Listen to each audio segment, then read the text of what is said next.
Dua pelaku pencuri tanaman hias dibekuk polisi.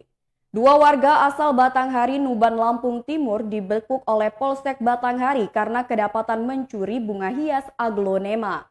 Kapolsek Batanghari AKP Syamsurizal mengatakan pihaknya telah mengamankan dua pelaku pencurian bunga hias.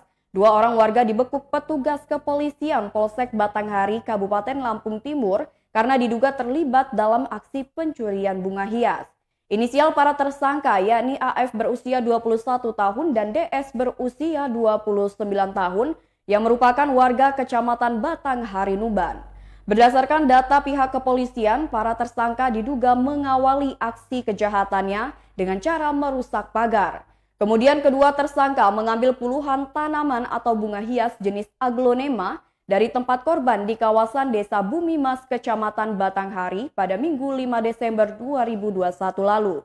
Pengungkapan kasus ini berawal saat korban mencurigai adanya penawaran penjualan bunga hias melalui media sosial yang diyakini mirip dengan tanaman miliknya yang hilang. Dari hasil pengembangan, korban berhasil menjebak dan membekuk para tersangka di kawasan Kecamatan Pekalongan, Kabupaten Lampung Timur.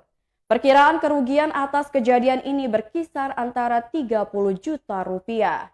Selain tersangka, polisi juga mengamankan barang bukti berupa 1 unit sepeda motor serta beberapa bunga hias jenis aglonema.